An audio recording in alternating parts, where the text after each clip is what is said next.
member for Bass. I call the member for Lawler. Thank you, Mr Speaker. Back in August, Trade Minister Robb spoke about the opportunities for produce growers and the Chinese Free Trade Agreement. Minister Robb mentioned Fresh Select, located in my electorate of Lawler, a business that has a turnover in excess of $50 million per annum, a huge employer in an area that is one of the highest unemployment rates in Victoria, a business that has innovated and expanded and sees great potential in the future. The Minister for Trade, Mr Speaker, outlined, and I quote, "Fresh Select is working with China Merchants, which is a major transport and distribution company in China, on a new business model for sending high-quality Australian food and beverages directly from growers and manufacturers to families in China. Produce will arrive from Australia direct into a massive warehouse in Shenzhen, which is already being prepared. Customers by the thousands will order online and be given an electronic access code. Their order will be robotically filled and couriered directly to their apartment block." Mr Speaker, I applaud Fresh Select, people involved in the company that I know well and have known for many years. This success, however, is being held back by more than chafter. The problem, Mr Speaker, is a reliable, guaranteed water supply. The Werribee South vegetable growers farm some 3,000 hectares in the electorate. The major crops are lettuce, broccoli, cabbage and cauliflower. They farm very resilient soil intensively with up to 4 crops a year. The annual turnover is estimated at $100 million per annum. They are perceived by the retailers as national producers, with their vegetables sold all over Australia. The area is close to markets and an international airport in Avalon. The industry employs an estimated 1,000 people a day.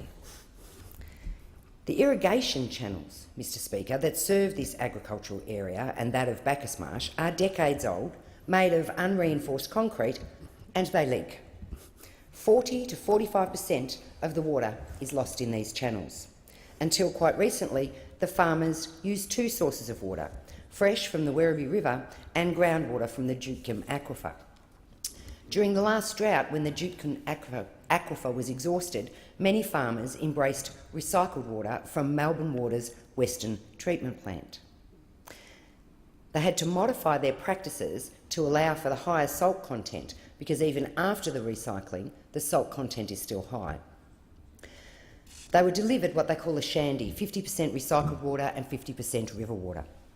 This was a major breakthrough for both the farmers and science, but necessity is often the father of invention, and in the dire times of the last drought, the farmers were left little option but to put their faith in the scientists and utilise recycled water. They did, and the country continued to be fed vegetables from Werribee South.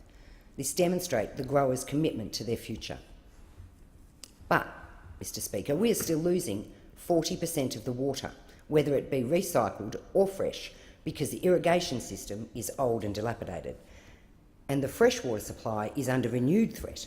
Reduced flow from the river and dams has seen higher salinity in the freshwater, as well as high salinity from the recycled water. Mr Speaker, these channels need replacing, and the Werribee South growers want the federal government to make a contribution. In the short term, 40% of the water could be saved. This would do much to guarantee the water supply. This would allow for expansion and for more vegetables to be grown in the southwest of Victoria, vegetables that could be exported to China and the rest of the world. Southern Rural Water has planned for the channels to be replaced by pipes at a cost for the Werribee South district of $30 million. This would guarantee improved water access for the growers, and as a nationally significant contributor to Australian diets and potential for export, the growers, local government and I all think the federal government should kick in. After all, they must be of national significance. The Trade Minister suggested so in question time some weeks ago. With the member for New England now charged with responsibility for water, I urge him to meet with me as requested by letter and with the local growers to hear their story. And he could hear too how a longer-term solution that would allow for maximum use of recycled water is possible. That with a $350 million investment, Melbourne Water could build a desal plant to reduce the saline levels in the recycled water to make them more acceptable. This longer-term investment is not worth considering while we are losing 40% through the channels But with the piping completed, I can see a world where